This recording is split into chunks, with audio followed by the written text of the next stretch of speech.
I searched frantically through my jewelry box for Thomas's necklace, the silver chain with an antique medallion he wore every single day of our 32-year marriage. It had been 6 months since his sudden heart attack. The necklace was gone. My daughter Jessica, 28, stood in the doorway, arms crossed. "I sold it, Mom. The pawn shop on Maple Street gave me $1,200. I needed it for my Cancun trip with friends." My knees buckled. That necklace was all I had left of him. The words hit me like a physical blow.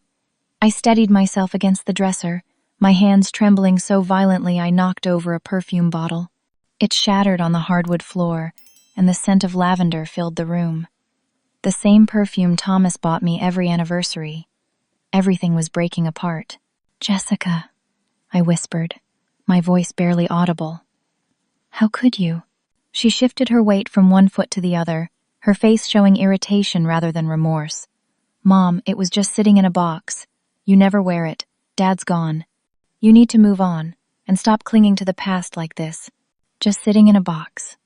As if that simple silver chain wasn't the last tangible piece of the man I'd loved since I was 23 years old. As if I hadn't held it every night for 6 months, feeling the weight of it in my palm, imagining I could still feel his warmth in the metal. "When did you take it?" I demanded, my shock transforming into anger. 3 days ago. Wednesday afternoon when you were at your book club." She said it so casually, as if she'd borrowed a sweater without asking. "I needed the money, and you weren't using it." The book club. I'd been sitting in Margaret's living room discussing a novel about loss and healing, drinking tea and pretending I was okay. Meanwhile, my own daughter had been in my bedroom, rifling through the one drawer I considered sacred, stealing the only thing that mattered. "You had no right," I said, my voice rising. "That necklace belonged to your father. He wore it every single day. It was his grandfather's before that. Do you understand what you've done?" Jessica rolled her eyes. Actually rolled her eyes. "Oh, please, don't be so dramatic. It's not like I threw it away. Some other person will wear it and appreciate it. Besides, you can buy another necklace if you want something to remember Dad by." I stared at my daughter, this young woman I'd raised, nursed through fevers, driven to soccer practice, helped through breakups and job interviews. When had she become so callous? When had she stopped caring about anything beyond her own immediate wants? "Get out," I said quietly. "What?" "Get out of my house. Right now." Jessica's face flushed red. "Fine. I have to go to work anyway." She grabbed her purse from where she'd dropped it on my bed. "You know what your problem is, Mom? You're stuck. Dad died, and that's terrible, but life goes on. I'm trying to live my life, and I won't apologize for that." She stormed out, and I heard the front door slam hard enough to rattle the windows. I stood there in my bedroom, surrounded by the broken glass and the fading scent of lavender, feeling more alone than I'd felt even in those first dark days after Thomas's funeral. But I couldn't just stand there drowning in grief and anger. I had to do something. I grabbed my phone from the nightstand and searched for pawn shops on Maple Street. There was only one, Maple Street Pawn and Trade. I dialed the number with shaking fingers. It rang 4 times before a gruff male voice answered. "Maple Street Pawn. This is Bernard." "Hello," I said, trying to steady my voice. "My name is Lainey Parker. My daughter brought in a silver necklace a few days ago, a chain with an antique medallion. I need to buy it back." There was a pause. "Yeah, I remember that piece. Nice craftsmanship. Lady, I'm real sorry, but I need to tell you something strange." My heart started pounding. "What do you mean?" "Well, when I was cleaning the medallion yesterday to put it in the display case, I noticed it was heavier than it should be, real heavy for its size. So I examined it more carefully, and I found something. The medallion opens. There's a tiny clasp hidden on the side." I sank onto the edge of my bed. "It opens? I never knew that. Thomas wore it for over 30 years, and I never knew." "Ma'am, there's something inside. A small key and a folded piece of paper." The room seemed to tilt. "What does the paper say?" Bernard cleared his throat. "It says, Box 447, First National Bank. If you're reading this, I'm gone. The truth is inside. Forgive me. -T. I couldn't breathe. What truth? What had Thomas hidden from me? Our marriage had been good, or so I'd thought. We'd had our struggles like any couple, but we'd loved each other, hadn't we? Ma'am? You still there? Yes, I managed. Yes, I'm here. There's something else, Bernard said, his voice careful. The medallion has some scratches on the back, fresh ones, like someone tried to pry it open recently but couldn't figure out how. These scratches weren't made by me. Ice ran down my spine. Had Jessica known? Had she tried to open it? Or had someone else gotten their hands on it before Bernard? I need that necklace back, I said urgently. I need the key and the note. How much do you want for it? Well, I gave your daughter $1,200. But considering what I found and the craftsmanship, I'd need to ask for more to make it worth my while. Say, $2,400? $2,400. I was living on Thomas's modest pension and Social Security. I had maybe $800 in my checking account and $3,000 in savings that I'd been protecting for emergencies. I'd have to drain most of my savings, leaving me with almost nothing as a cushion. But what choice did I have? I'll have the money tomorrow morning, I said. Please, please don't sell it to anyone else. I'll hold it for you, Bernard said, and his voice had softened. I can tell this means a lot to you, ma'am. I'll be here when you open at 9. After I hung up, I sat there for a long time, holding the phone in my lap. Thomas had secrets. Secrets important enough to hide in a necklace he wore against his skin every day. Secrets he'd taken to his grave, never trusting me enough to share. What else had he hidden? And why did I feel like opening that safety deposit box was going to change everything? I barely slept that night. Every time I closed my eyes, I saw Thomas's face, heard his laugh, remembered the way he'd kiss my forehead before leaving for work each morning. Had it all been a lie? No, that was ridiculous. You couldn't fake 32 years of marriage, but you could hide things, important things. At 8 in the morning, I drove to the bank and withdrew $2,400 from my savings account. The teller, a young man named Stephen, counted out the bills with mechanical efficiency. I watched my account balance drop to $600 on the screen. $600 between me and disaster. At 9:05, I pulled into the small parking lot of Maple Street Pawn and Trade. The building was narrow, squeezed between a laundromat and a closed-down convenience store. A neon sign in the window flickered. We buy gold. Bernard was a man in his mid-50s, with graying hair and kind eyes behind wire-rimmed glasses. He recognized me immediately when I walked in. Mrs. Parker? Yes. I have the money. He nodded and disappeared into the back room. When he returned, he was carrying a small velvet box. He opened it on the counter between us, and there it was, Thomas's necklace. The silver had been polished to a shine, and the medallion caught the overhead light. It was about the size of a quarter, round and slightly domed, with an intricate pattern etched into the surface. Before I give it to you, let me show you something, Bernard said gently. He picked up the necklace and held the medallion between his thumb and forefinger. See this little notch here? You press down and twist at the same time. He demonstrated, and the medallion popped open like a locket. Inside was indeed a small brass key, no longer than my pinky finger, and a piece of paper folded into a tiny square. Bernard handed me the open medallion. The note and key are yours, ma'am. I didn't read more than I told you on the phone. Didn't seem right. I took the paper out with trembling fingers and unfolded it. Thomas's handwriting, small and precise, filled the small space. Box 447, First National Bank. If you're reading this, I'm gone. The truth is inside. Forgive me, T. There's something else you should know, Bernard said quietly. Yesterday afternoon, a man came in asking about this necklace. Said he was an old friend of your husband's and heard I might have it. Wanted to buy it immediately. Offered me $3,000 cash on the spot.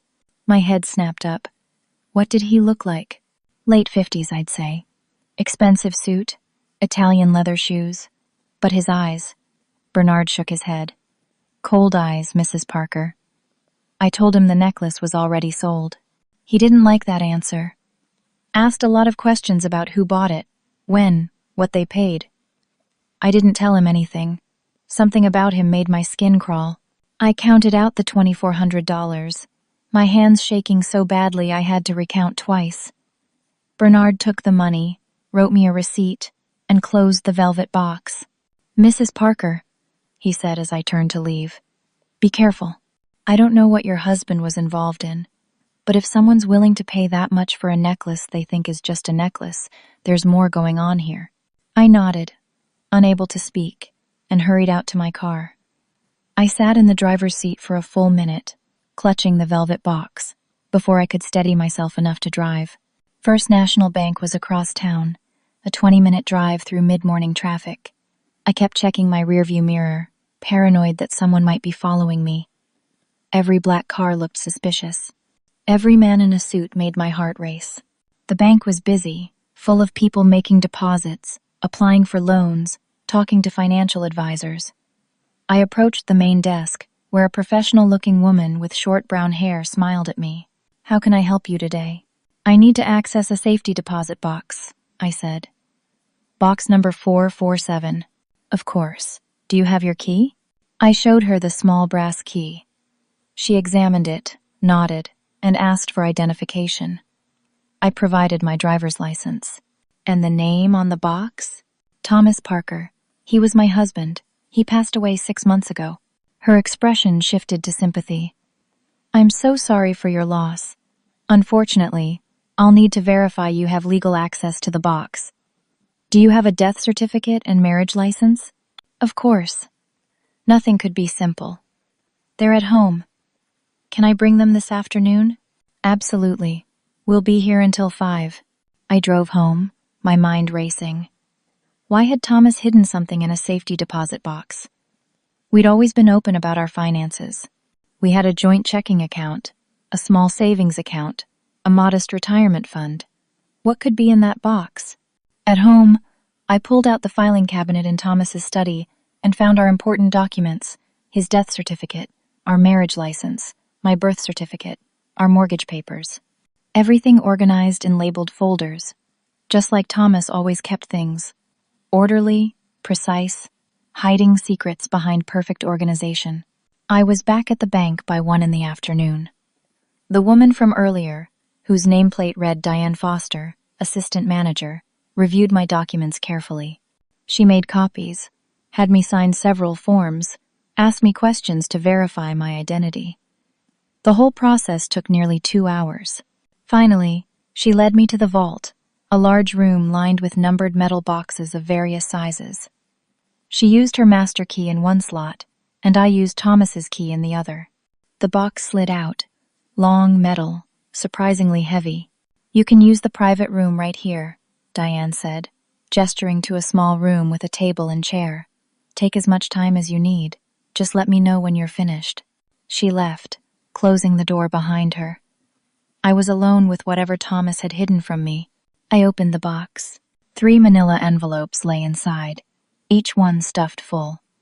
My hands shook as I reached for the first one. It was heavy, and when I opened it, bundles of $100 bills fell onto the table. I counted them with growing disbelief. $47,000 in cash. The second envelope contained papers.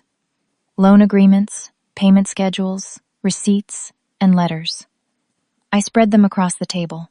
The loan agreement was dated 3 years ago, made out to Thomas Parker for $50,000. The lender was listed as Drake Sutton, Private Lending Services.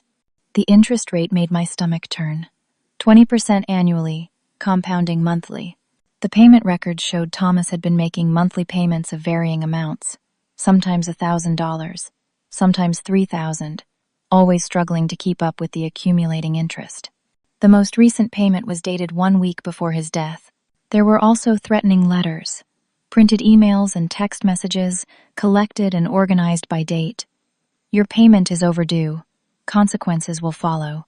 You have 48 hours to pay, or we visit your workplace. Your wife is a pretty woman. Would be a shame if something happened to her." I felt sick.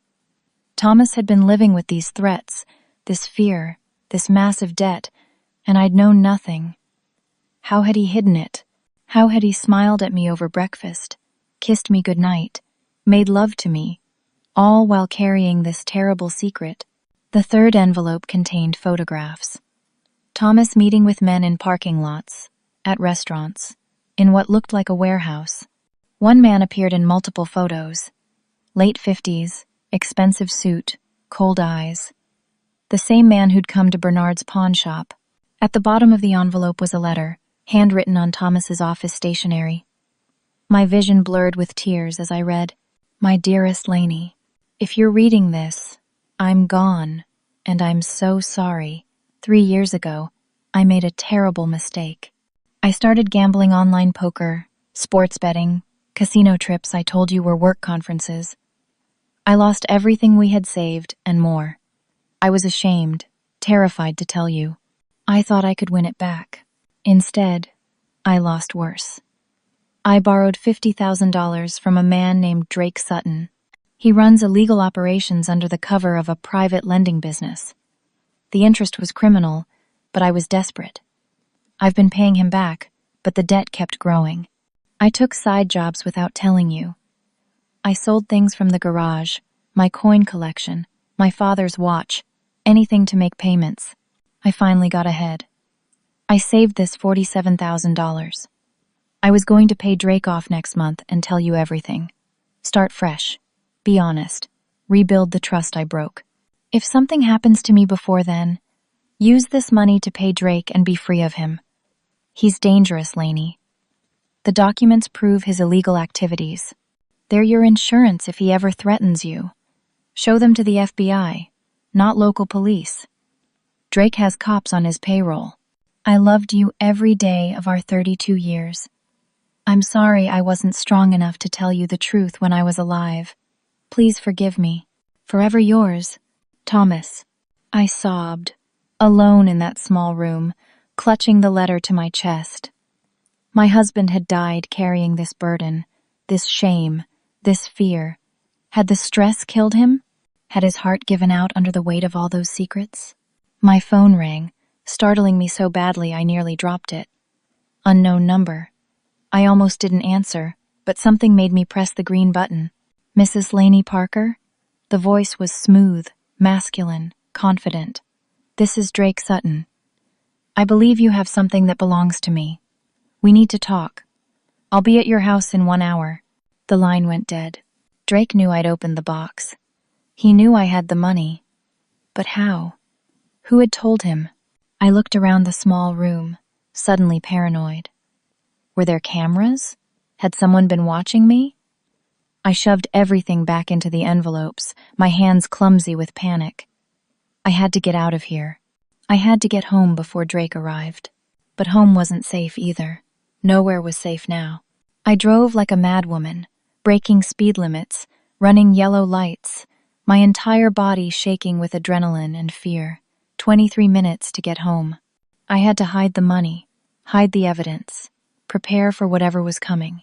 I tried calling Jessica 5 times. Every call went straight to voicemail. She was at work, her phone probably tucked in her purse behind the reception desk at the dental office where she worked. She had no idea what she'd set in motion by selling that necklace. My neighborhood looked so normal when I pulled into the driveway. Mrs. Henderson watering her roses next door, kids riding bikes down the sidewalk, a mail truck making its rounds. No one knew that a dangerous criminal was about to show up at my door. I had 17 minutes. Inside, I worked frantically, my mind racing through hiding places. I put $30,000 in the freezer, wrapped in aluminum foil inside a bag of frozen peas. $10,000 went inside hollowed-out books on the shelf in Thomas's study. $5,000 under the loose floorboard in my bedroom closet that Thomas had always meant to fix. $2,000 in the bottom of the flour canister in the kitchen. That left $10,000. I kept it in the manila envelope, making it look like that was all I'd found. If Drake was expecting $47,000, maybe I could convince him there was less. Maybe I could buy time. The documents and photographs went into the attic, stuffed behind the insulation in a corner that hadn't been touched in years. The flash drive Thomas had mentioned in his letter. I finally found it taped to the inside of one of the document pages. I put it with the hidden papers. I put the necklace back on, the medallion resting against my collarbone. I'd already lost Thomas. I wouldn't lose this too. 12 minutes had passed. I stood in my living room, trying to catch my breath, trying to think clearly.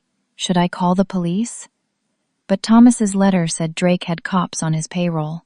Which ones? Officer Daniels lived 3 streets over.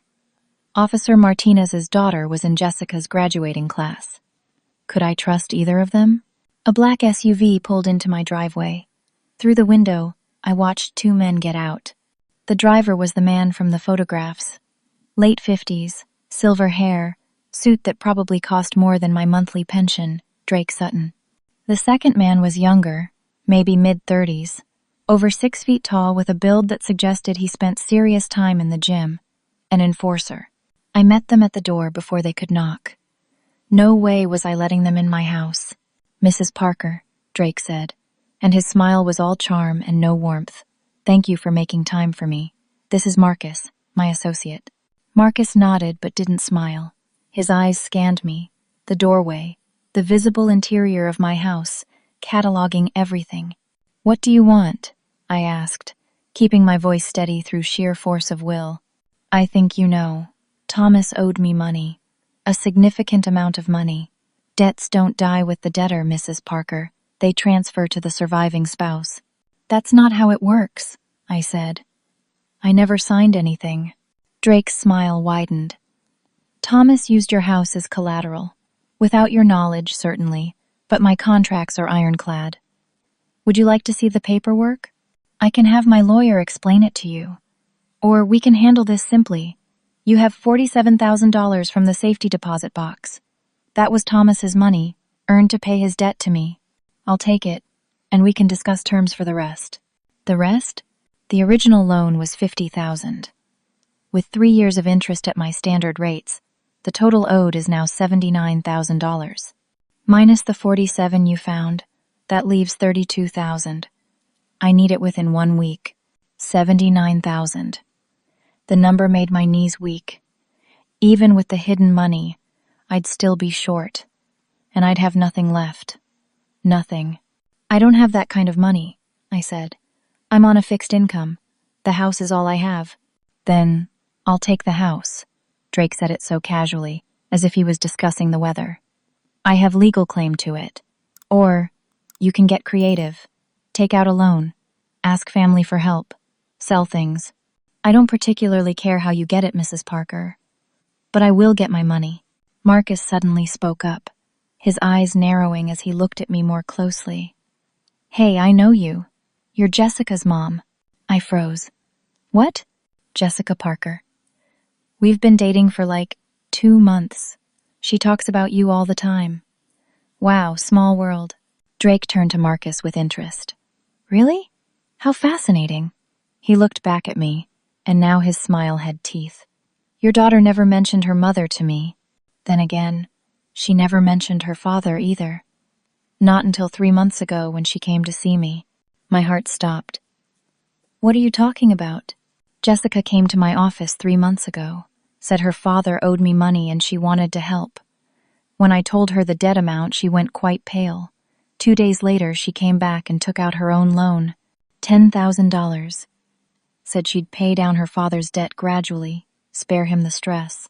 The world tilted. Jessica had known. She'd known about Thomas's gambling, about Drake, about all of it, and she'd never said a word to me. So you see, Mrs. Parker, this isn't just about Thomas's debt anymore. Jessica owes me too. With the interest that's accrued over 3 months, her loan is now up to $12,000, which brings your family's total debt to $91,000. $91,000. I couldn't breathe. But I'm a reasonable man, Drake continued. I'll accept the $47,000 as a down payment today. That leaves $44,000 due by next Saturday, 1 week from today. You'll receive a call on this phone in 3 days with further instructions. He held out a cheap burner phone, the kind you buy at convenience stores. I took it with numb fingers. And Mrs. Parker? Don't try to run.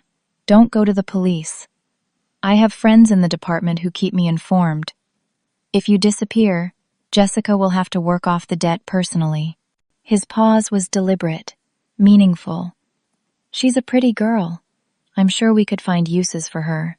The threat was clear. Rage and terror battled inside me, but I forced myself to stay calm. I'll get your money. I thought you might. Marcus, get the cash from Mrs. Parker. I went inside, retrieved the envelope with $10,000, and brought it back to the door. Drake took it, opened it, counted the bills. His face darkened. This is $10,000, Mrs. Parker. I said 47. That's all that was in the box. I lied. I don't know where the rest is. Maybe Thomas spent it. Maybe he never had it. All I know is, that's everything I found. Drake stared at me for a long moment. I forced myself to meet his eyes, to not flinch, to not give anything away. Finally, he nodded. Then you owe $81,000. Next Saturday. Don't disappoint me. They left, the black SUV backing out of my driveway and disappearing down the street. I closed the door, locked it, engaged the deadbolt, and collapsed against the wall. My phone rang. Jessica. Mom? I just saw 6 missed calls. Is everything okay? No, I said. Nothing is okay. Come home. Right now. We need to talk. Jessica arrived 40 minutes later, letting herself in with her key. She found me sitting at the kitchen table, staring at the burner phone Drake had given me. Mom, what's going on? You sounded terrified on the phone. Sit down. She sat, and I told her everything. About the necklace opening, about the safety deposit box, about Thomas's letter, about Drake showing up at the house, about the debt, about Marcus being his enforcer. With each revelation, Jessica's face grew paler. By the time I finished, she was crying. I didn't know he worked for Drake, she whispered. Marcus said he was in private security. He seemed so nice, Mom. He took me to good restaurants, brought me flowers, listened when I talked about work stress. I thought I'd finally found someone decent. You knew about your father's gambling. It wasn't a question. Jessica nodded miserably. About 1.5 years ago, I needed money for a new apartment deposit. Dad lent me $3,000, but he seemed really stressed about it. A few weeks later, I came by the house to return a dish I'd borrowed, and he wasn't here. I used my key and heard him on the phone in his study. He was begging someone for more time, saying he'd have the payment by Friday. He sounded so scared. She wiped her eyes. I confronted him when he got off the phone. He tried to lie at first, but I pushed until he told me the truth. About the gambling, the debt, Drake. He made me promise not to tell you. Said he was handling it, that he didn't want you to worry. But I could see it was killing him, Mom. The stress was literally killing him. So you took out your own loan from Drake. I thought I could help. Dad told me he owed about $40,000 at that point. I took out $10,000 and gave it all to him. He tried to refuse, but I insisted. I thought I was doing something good, something that would help him get free. She laughed bitterly. Instead, I just got us both trapped. Why did you sell the necklace? I'm 3 months behind on payments to Drake. He started texting me threats. Marcus didn't know it was his boss threatening me. I got scared. The necklace was worth something, and I thought if I could just make a payment, buy some time, I could figure out a solution. I never meant to hurt you, Mom. I swear I didn't. I wanted to be angry. I wanted to rage at her for stealing, for lying, for making everything worse. But looking at her tear-stained face, I saw the scared girl who'd tried to save her father and failed. I saw myself, deceived, desperate, drowning in someone else's mistakes. We're in this together now, I said quietly. We owe Drake $81,000. We have 1 week. We could sell the house. Even if we could sell it that fast, Drake has a lien on it. Thomas used it as collateral. We'd probably only get enough to pay Drake and have nothing left for ourselves. No house, no savings, no security. Jessica put her head in her hands. What are we going to do? Before I could answer, the front door slammed open. I jumped, and Jessica screamed. Drake's two other men burst in, followed by Drake himself. Behind them, Marcus looked stricken. "You lied to me, Mrs. Parker," Drake said coldly. 10,000 was all you found? I don't think so. They started tearing my house apart. One man swept everything off my kitchen counter, sending dishes and glasses crashing to the floor. Another headed straight for the living room and began pulling books off shelves, opening them, checking behind the spines. "Stop!" I shouted. "You have no right." "I have every right. Your husband signed contracts giving me claim to his assets. This house and everything in it is collateral." Drake watched calmly as his men worked. I knew Thomas. He was a planner, organized. If he saved 47,000, he'd keep it all together. But you only gave me 10. Where's the rest? They found the money in the books within 5 minutes. One of Drake's men whooped and brought the 10,000 to his boss. Drake counted it, smiled, and pocketed the cash. "Keep looking," he ordered. They found the money under the floorboard. They found it in the freezer, Marcus himself opening the bag of peas and discovering the foil-wrapped bills. Every hiding place I'd thought was clever, they found in under half an hour.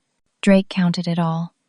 37,000, including what you already gave me. Still 10,000 short of what you claimed was in the box. "That's everything," I insisted.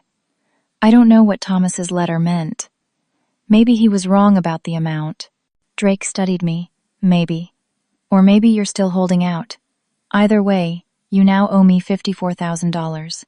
I'm taking this as a down payment. My house was destroyed. Couch cushions slashed open, the stuffing pulled out, every drawer dumped. Food from the pantry scattered across the floor. Picture frames smashed, looking for cash hidden behind photos. They'd torn apart 32 years of my life in 30 minutes. And in the wreckage, Drake turned to Jessica. "You're behind on payments too, sweetheart. 3 months, plus interest. Your debt is up to 14,000 now." Jessica's face crumpled. "I don't have it. I don't have anything." "Then you'll work it off. I have various businesses that could use a pretty face like yours. We can discuss your options." The implication was sickening. I stepped between Drake and my daughter. "She's not working for you." "Then how do you propose to pay me $68,000 by Saturday?" It was Marcus who spoke, his voice rough. "Drake, man, this wasn't the deal. You said we were just scaring them into paying. Not this." Drake's face went cold. "You have a problem with how I run things, Marcus?" Marcus hesitated. I could see the conflict on his face. Then he backed down, looking at the floor. "No, boss, sorry." But something had shifted. Marcus looked at Jessica with what seemed like genuine regret. Maybe he wasn't completely lost. Maybe there was still something human in him. Drake pulled a business card from his wallet and handed it to me. "This is a lawyer who specializes in reverse mortgages. Call him tomorrow. He'll help you take out a loan against the house. You'll get about 150,000. Pay me my 68,000. Keep the rest. You can stay in the house for now." It was a trap. I knew about reverse mortgages, the predatory ones that left elderly people homeless when they couldn't meet the terms. But what choice did I have? "Sign the papers by Friday. Bring me the money Saturday at 6 p.m. I'll text you the location." He gestured to his men. "Let's go." They filed out, leaving my home in ruins. Marcus was the last to leave. He paused at the door, looked back at Jessica with something that might have been an apology in his eyes, then followed his boss. The door closed, and Jessica and I stood in the wreckage of our lives. "Mom," Jessica whispered, "I'm so sorry. This is all my fault." "No," I said firmly. "This is Drake's fault, and maybe your father's, and maybe mine, for not seeing what was happening. But we're not going to let him win. How can we stop him? We don't have the money. We don't have options. If I don't do what he says, he'll hurt you. If you don't pay, we lose the house." I looked around at the destruction. At the photo of Thomas and me on our wedding day, the glass cracked, but the image still visible. At Jessica's graduation picture, frame broken, but her smile still bright. At the remains of 32 years of building a life, now torn apart by greed and violence. And something inside me hardened. I'd spent 6 months grieving, feeling lost and weak and old. I'd let people walk over me, make decisions for me, treat me like I was fragile. But I was 65 years old, not dead. I'd survived raising a child, building a career as a librarian, managing a household, nursing sick parents, and burying a husband. I was stronger than Drake thought. "We're going to fight back," I said. Jessica looked at me like I'd lost my mind. "How? I don't know yet. But I'm done being a victim." Thomas left us information about Drake's illegal operation. That was his insurance policy. It's time we used it. I walked to the attic stairs, Jessica following. In the corner, behind the insulation, the manila envelope was still hidden. Drake's men had searched the attic but hadn't found it. I pulled it out and opened it on the attic floor. These documents prove Drake runs illegal gambling sites, charges predatory interest rates, and has police officers on his payroll. And this, I held up the flash drive, supposedly has video evidence. What do we do with it? I don't know yet. But tomorrow, I'm going to find out. For tonight, let's clean up what we can and try to think clearly. We worked until past midnight, sweeping up broken glass, straightening furniture that could be saved, throwing out what couldn't. The house still looked like a disaster, but at least we could navigate through it. At 2 a.m, I sat on my bed, unable to sleep. I pulled out Thomas's documents again and read through them carefully. Names of other people who owed Drake money. Amounts, addresses. I recognized one name, Bernard Watkins, Maple Street Pawn and Trade. Bernard owed Drake $35,000. The pawn shop owner who'd been kind to me, who'd held the necklace for me, who'd warned me about the man asking questions. He was trapped too. I kept reading and found another familiar name, Officer Daniels.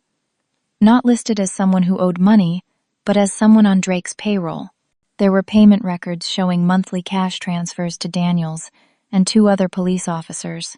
Then I found something else, a photograph tucked into the papers that I'd missed earlier.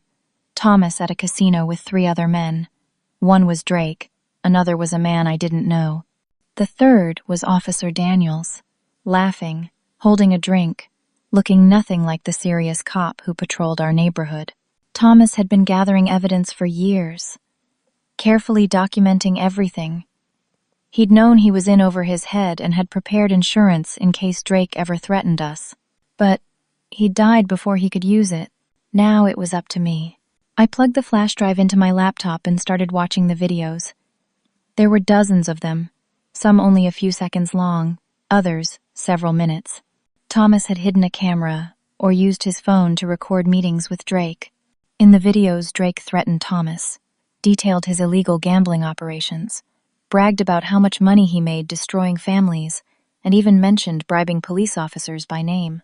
This could destroy Drake, but it could also get me killed. My phone buzzed. A text from an unknown number. Smart lady keeps her mouth shut. Stupid lady ends up in the river. Be smart, Mrs. Parker. They were watching. Even now, in the middle of the night, they knew I was awake, knew I was thinking. Were there cameras in my house? Was my phone tapped? Or did they have someone parked outside, watching my windows? I closed the laptop, turned off the lights, and lay in the darkness. Tomorrow, I'd figure out a plan. Tomorrow, I'd find a way to fight back. Tonight, I just had to survive. I woke up at dawn to a phone call. Bernard from the pawn shop. "Mrs. Parker? I hope I'm not calling too early. I need to talk to you about something important. Can you come by the shop?" An hour later, I was sitting in the back room of Maple Street Pawn and Trade, and Bernard was admitting his own connection to Drake. 2 years ago, business was terrible. Online marketplaces were killing me. I was going to lose the shop, my livelihood. Drake approached me, offered a loan of $25,000 to keep me afloat. The interest rate seemed high, but I was desperate. He shook his head. Now I owe $35,000, and every payment I make barely covers the interest. I found your name in my husband's documents, I said quietly. Bernard's eyes widened. Thomas had documents about Drake's operation? I showed him the papers, the list of victims, the payment records, the proof of Drake's illegal activities. Bernard went pale as he read. There are 15 names here, 15 families trapped just like us. He looked up at me. We could stop him. If we all came forward together, gave evidence to the FBI, they could shut him down. Or he could kill us all before we get the chance. Bernard nodded grimly. There's that risk, yes. We sat in silence for a moment. Then I made a decision. My husband recorded Drake on video admitting to everything. Threats, illegal gambling, bribery. I have it on a flash drive. That's hard evidence, not just documents. Bernard leaned forward. That changes things. With video evidence and testimony from multiple victims, the FBI would have to act. They'd have no choice. Do you know anyone at the FBI? My cousin is a paralegal at a law firm downtown. She has contacts. Let me make some calls.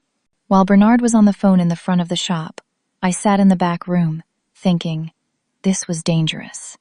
Drake had already proven he'd hurt anyone who threatened him. But what was the alternative?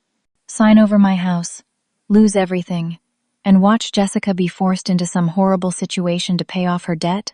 No, I was done running, done being scared. Bernard came back. My cousin can get us a meeting with an FBI agent this afternoon. Agent Sarah Carter works in organized crime. But, Mrs. Parker, you need to understand. If we do this, there's no going back. Drake will know. His cops will tell him. We'll be in immediate danger. I know. But it's the only way out. We spent the next few hours contacting the other people on Thomas's list. Bernard knew 3 of them personally. Others we tracked down through phone numbers and addresses in the documents. By noon, we had 5 people willing to make statements. A contractor who'd borrowed money for equipment, a restaurant owner drowning in debt, a young couple who'd taken out a loan for fertility treatments, an elderly man who'd borrowed to pay medical bills, and a single mother who'd needed money for her son's rehab. Each story was heartbreaking. Each person was trapped, paying and never getting free. Drake had systematically destroyed their lives. At 3 in the afternoon, we met Agent Carter at a small diner 2 towns over. She was a woman in her mid-40s, professional and serious, with sharp eyes that missed nothing. We sat in a back booth, and I laid everything out on the table. Thomas's documents, the flash drive, testimony from 6 victims. Agent Carter reviewed everything carefully. She watched several of Thomas's videos on her laptop, her expression growing darker with each one. Finally, she looked up at us. This is substantial evidence. With this and your testimonies, we could build a solid case against Drake Sutton. She paused. But you said you have a deadline. This Saturday. Drake wants $68,000 by 6 p.m. Saturday. If I don't pay, he's taking my house and forcing my daughter to work for him. We can't build a case and execute arrests in 3 days. My heart sank. So what do we do? Agent Carter thought for a moment. We accelerate. You wear a wire when you meet Drake. Get him to detail his operation, admit to the threats, incriminate himself thoroughly. Once we have him on tape, we can move in immediately and make arrests. You want me to walk into a meeting with a dangerous criminal wearing a wire? The reality of it hit me. If he finds out, he'll kill me. We'll have a tactical team nearby. The moment he makes an explicit threat or admits to crimes, we'll move in. She met my eyes. I won't lie to you, Mrs. Parker. This is dangerous. But it's also the best shot we have at taking Drake down and freeing you from this debt. I thought about Jessica, about Bernard and all the other victims, about Thomas, who died carrying these secrets. I'll do it. Agent Carter nodded. We'll need time to set this up properly. Can you tell Drake you have his money and arrange a meeting? I pulled out the burner phone. My hands shook as I typed the text. I have your money. Can we meet tomorrow evening? The response came within seconds. Tomorrow, 8 p.m., warehouse on Industrial Drive. Come alone. I showed Agent Carter. She frowned. A warehouse. Isolated location. He's being careful. This will be harder to cover, but we'll manage. As we were discussing logistics, my phone rang. Jessica, sobbing. Mom, Marcus is here. At my apartment. He's hurt. Someone beat him up. I'll be right there. 20 minutes later, I pulled up to Jessica's small apartment complex. Marcus was sitting on her couch, looking terrible. His left eye was swollen shut, his lips split, bruises darkening his jaw. Jessica hovered nearby, holding a bag of frozen peas to his face. What happened? I demanded. Marcus looked at me with his one good eye. Drake found out I questioned his orders. After we left your house, he took me to his office and beat me, said I was getting soft, that I needed to remember my place. Why are you here? Because I can't do this anymore. His voice broke. I got into this business thinking it was legitimate security work. By the time I figured out what Drake really does, I was in too deep. He has dirt on me, knows things that could send me to prison. I've been trapped for 2 years. But watching what he's doing to you and Jessica, threatening to force her into that escort business, I just can't. I can't be part of that. Jessica put her hand on his shoulder. He wants to help us, Mom. He told me everything about Drake's operation, where his money is kept, who works for him, everything. I studied Marcus carefully. How do I know this isn't another trick? That Drake didn't send you here to spy on us? You don't, Marcus admitted. But I'm telling you, Drake is planning to kill you tomorrow. He doesn't intend to take your money and let you walk away. He can't. You know too much now, and he knows you're smart enough to be a threat. He's going to take the money and get rid of you and Jessica. He told me my job tomorrow is to dispose of the bodies afterward. The words hung in the air. Jessica made a small, frightened sound. Why should I believe you? I asked again. Because I'm going to testify against him. I'm going to tell the FBI everything I know. I'm done. He met my eyes. I know I don't deserve forgiveness. I've done terrible things for Drake, but I won't do this. I won't hurt Jessica, or let her be hurt. I called Agent Carter. She came to Jessica's apartment within the hour, and Marcus told her everything. Locations of Drake's illegal gambling operations. Names of cops on the payroll. Details about the warehouse where tomorrow's meeting would take place. Layout, security cameras, how many men Drake typically brought to these meetings. Agent Carter questioned him thoroughly, tested him, looked for inconsistencies. Finally, she seemed satisfied. Mr. Marcus Reeves, if you're willing to testify and provide evidence, the FBI can offer you protection. You'll need to enter witness protection after the trial. I understand. We spent the rest of the evening planning. Agent Carter would wire both me and Marcus. FBI tactical teams would be positioned around the warehouse. As soon as Drake made explicit threats or admitted to his crimes on tape, they'd move in. The risks were enormous. If Drake suspected anything, if his men did a thorough search and found the wires, if something went wrong with the plan, we could all die. But it was our only chance. Jessica wanted to come tomorrow. I refused. Absolutely not. You're staying here with an FBI agent guarding you. Mom, I can't let you do this alone. You're not. Marcus will be there. Agent Carter's team will be there. And I'll be wearing your father's necklace. He'll be with me too. That night, back at my destroyed house, I couldn't sleep. I kept touching the medallion at my throat, thinking about Thomas. Had he known, when he hid that note and key, that it would lead to this?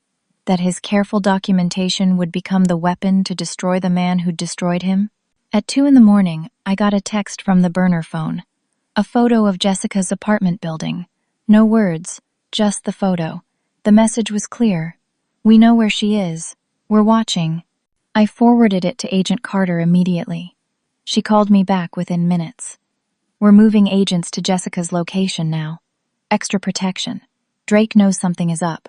He's trying to intimidate you, keep you off balance. Don't let him. I'm terrified, I admitted. Use that fear. Let it make you sharp. Tomorrow, you just need to keep Drake talking. Get him to brag, to threaten, to detail his operation. Men like him love to talk about how smart they are. Let him. I lay awake the rest of the night, running through scenarios in my mind. What could go wrong? Everything. What could go right? We could end Drake's operation, free all his victims, get justice for Thomas. Worth the risk. At 6 in the morning, Agent Carter arrived with her team. They fitted me with a tiny microphone, barely visible, wired into the medallion of Thomas's necklace. The irony wasn't lost on me. The necklace that had hidden Thomas's secrets would now broadcast Drake's. They coached me on what to say, how to steer the conversation, how to get Drake to incriminate himself, without seeming like I was interrogating him. Act defeated, Agent Carter advised. Let him think he's won. Let him gloat. That's when people get careless and say things they shouldn't. Marcus was wired next, a small device hidden under his shirt. He looked scared but determined. I'm sorry, he said to me as we prepared to leave. For everything. For working for Drake. For dating Jessica under false pretenses, even though my feelings became real. For not being strong enough to stand up to him sooner. If we survive this, I said, you can spend the rest of your life making it up to her. We drove separately to the warehouse district. Industrial Drive was exactly as isolated as I'd feared. Abandoned buildings, empty lots, no witnesses. Drake had chosen well. Agent Carter's tactical team was already in position, hidden in nearby buildings and vehicles. I had an earpiece so small I could barely feel it. Agent Carter's voice came through. We're here. We've got eyes on you. You're not alone. The warehouse loomed ahead, a hulking structure of corrugated metal and broken windows. Drake's black SUV was parked outside, along with 2 other vehicles. Lights glowed inside. Marcus parked and waited for me. Together, we walked toward the entrance. Ready? He asked quietly. No. But let's do it anyway. We stepped inside. The warehouse was one vast open space, lit by a single harsh overhead light in the center. Drake stood beneath it, looking confident and relaxed in an expensive suit. 4 armed men were positioned around the perimeter, exactly as Marcus had described. They carried handguns openly, not even trying to hide them. This was a place where people disappeared, where bodies could be disposed of without questions. I felt the weight of that knowledge, like a physical pressure. Mrs. Parker, Drake said, smiling. And Marcus, right on time, professional as always. I have your money, I said, my voice steadier than I felt. Of course you do. No one wants to disappoint me twice. He gestured at a metal folding chair in the center of the space. Please, sit. Let's conduct our business. I sat, and immediately 2 of his men moved closer, flanking me. Marcus stood several feet away, trying to look like his normal self, like he belonged here. Drake pulled up another chair and sat across from me, close enough that I could smell his cologne. Expensive. Everything about him screamed money built on other people's suffering. Before we conclude our transaction, Drake said, I'm curious about something. Where did you get the money? You didn't take the reverse mortgage. My lawyer said you never called him. I'd prepared for this question. I sold jewelry, family heirlooms, liquidated a retirement account, and paid the penalties. Borrowed from my sister in Ohio. Drake studied me. You don't have a sister in Ohio. Thomas's file says you're an only child. My heart hammered, but I kept my face calm. Cousin, then. Does it matter? I have your money. Show me. I reached into my purse slowly, aware of the guns trained on me. I pulled out an envelope and handed it to Drake. Inside was $68,000, pooled from all the victims who'd agreed to help. If this worked, they'd get it back from Drake's seized assets. If it didn't work, they'd lost everything trying to help me. Drake counted the money with practiced efficiency. 68,000 exactly. Very good. So we're done, I said. My debt is paid. Jessica's debt is paid. We're free. Drake smiled, and it was the coldest thing I'd ever seen. Not quite. What do you mean? You got your money. The problem, Mrs. Parker, is that you know too much about my operation. Thomas knew too much too. That's why he had to go. My blood ran cold. What do you mean had to go? Your husband thought he was clever. Recording me, gathering evidence. I found out about it 6 months ago. Couldn't have that. So I took care of the problem. His heart attack, I whispered. Certain medications, when mixed into someone's food or drink over time, can cause cardiac events, completely untraceable. Your husband never knew what hit him. Drake leaned back, pleased with himself. I waited until after his death to collect the debt. More compassionate that way. He was confessing to murder. On tape. Agent Carter's team could hear every word. You killed my husband, I said, letting real grief and rage color my voice. I eliminated a problem, just like I'm about to eliminate you and your daughter. Can't have loose ends. He glanced at Marcus. Sorry, Marcus. I know you developed feelings for the girl, but business is business. Marcus's face showed shock and fear that looked entirely genuine. Drake, man, you said we were just collecting. You didn't say anything about killing them. Plans change. You're in too deep to back out now. Besides, Drake pulled a gun from his jacket. I've been meaning to talk to you about your loyalty. You've been acting strange lately. Soft. I think it's time you prove yourself. You're going to kill Mrs. Parker. Right now. The 4 armed men all pointed their weapons at Marcus.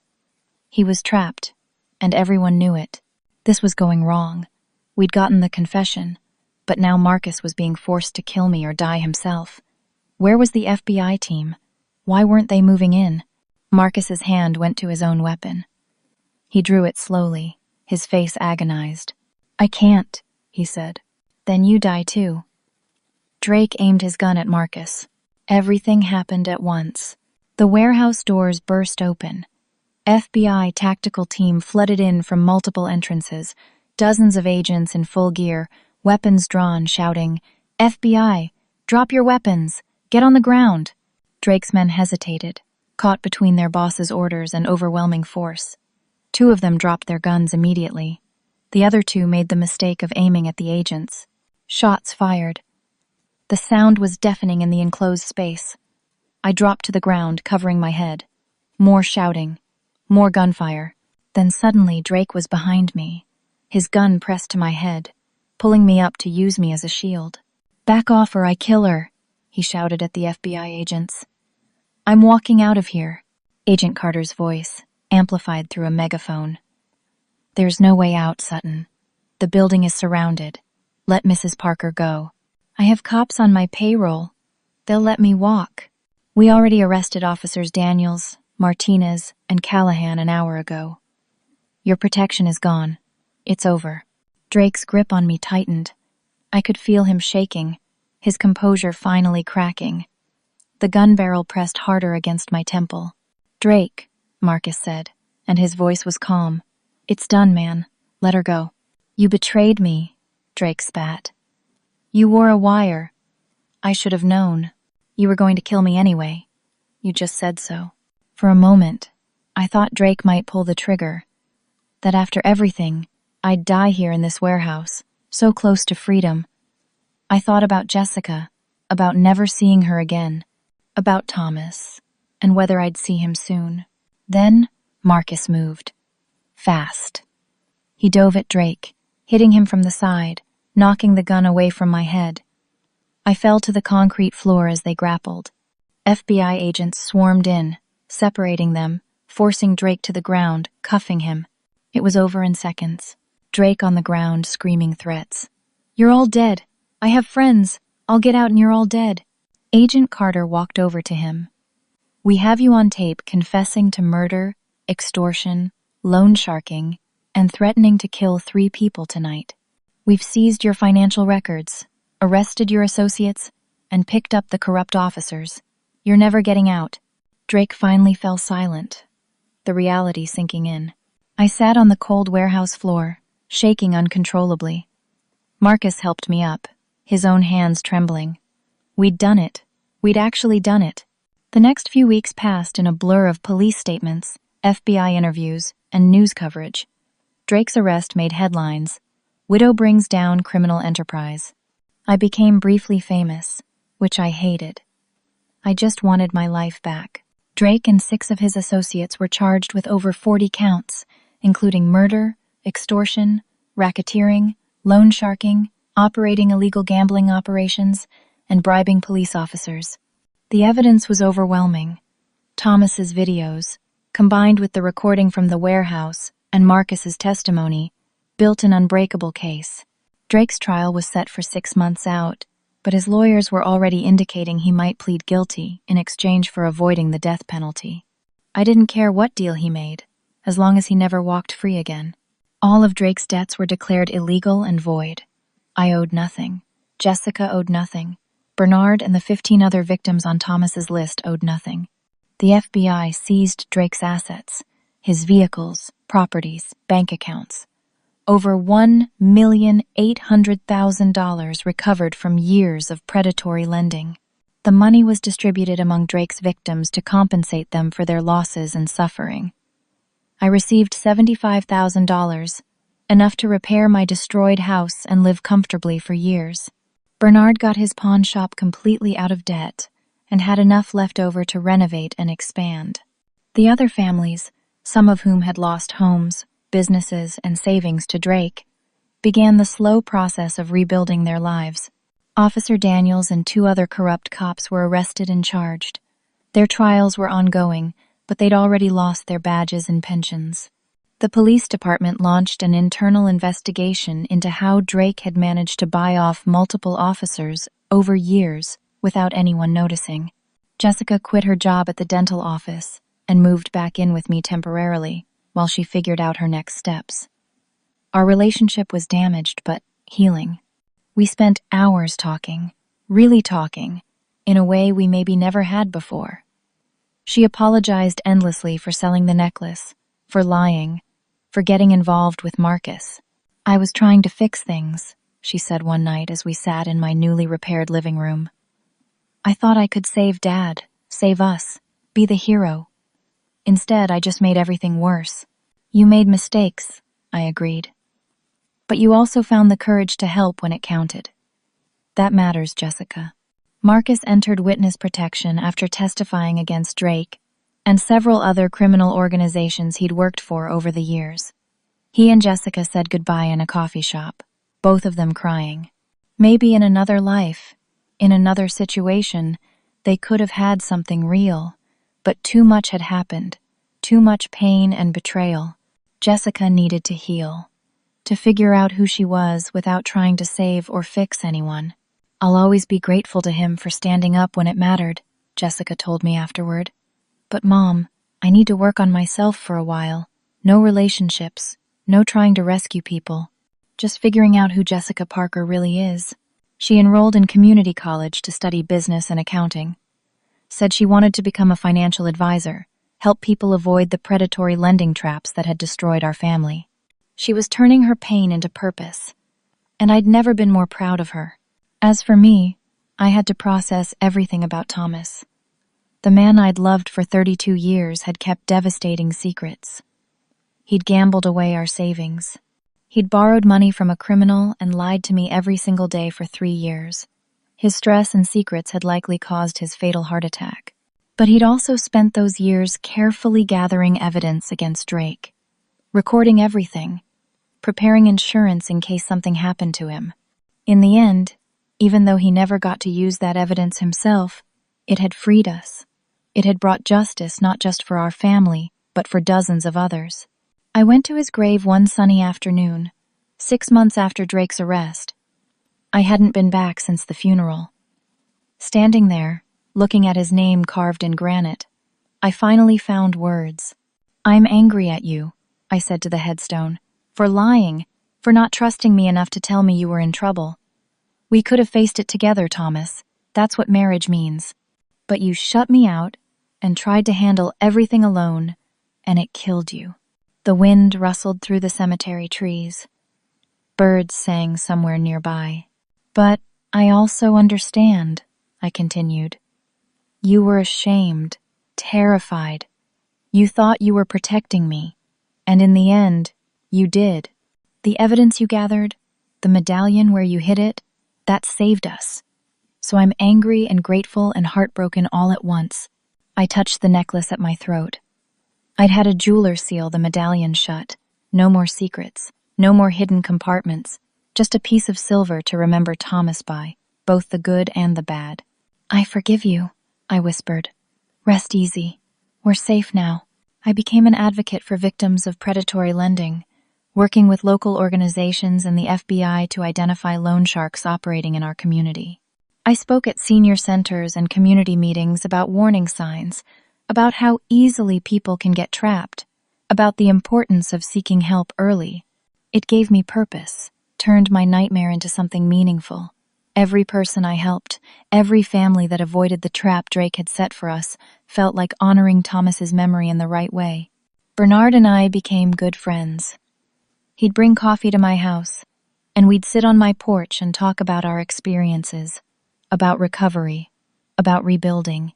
He'd become something of a local hero himself, having helped organize the victims and testify against Drake. "You know what I realized?" he said one afternoon as we watched the sun set. "We're stronger than we knew. Both of us. You especially, Lainey. At 65, when you thought your life was over, you took down a criminal empire. We all did it together," I corrected. "You, me, Marcus, Jessica, all the victims who found the courage to speak up. That's the real lesson.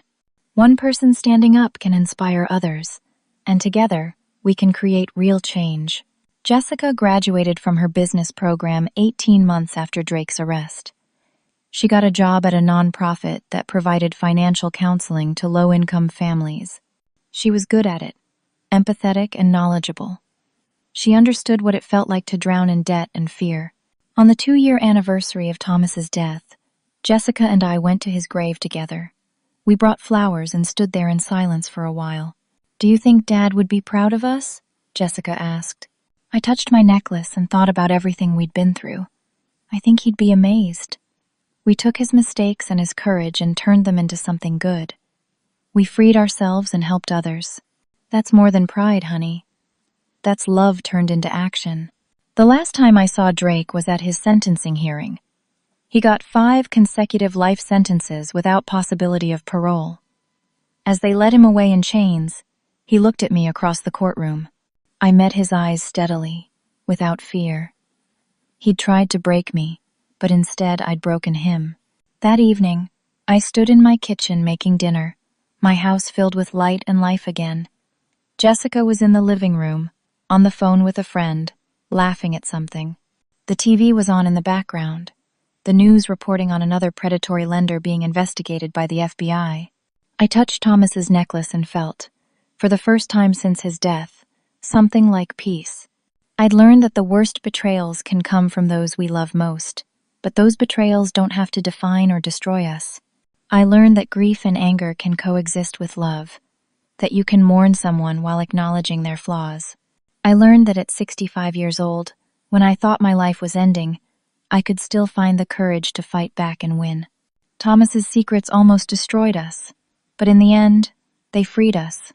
His necklace, that simple piece of silver I thought was just a memory, became the key to everything. Sometimes the smallest things we treasure hold the greatest power. And sometimes the greatest strength comes from the moment you decide you're done being a victim and ready to be a survivor. Drake is serving his life sentences in a maximum security prison. Marcus is somewhere safe under a new identity, hopefully building a better life. Jessica is thriving, helping families avoid the traps we fell into. Our house is full of light again. And every morning, I put on Thomas's necklace and remember, I'm a survivor. We both are. And that's the truth that sets you free. If you've ever felt trapped by someone else's mistakes or secrets, I want you to know something. You're stronger than you think. The courage to fight back is already inside you. Sometimes it just takes the right moment, the right reason, to find it. What would you have done in my situation? When everything was falling apart and the people you trusted most had betrayed you, would you have fought back or given up? I'd love to hear your thoughts in the comments below. If this story touched you or reminded you of your own struggles with betrayal and finding strength, please hit that like button. And if you think someone you know needs to hear this message about surviving betrayal and fighting back, share this story with them.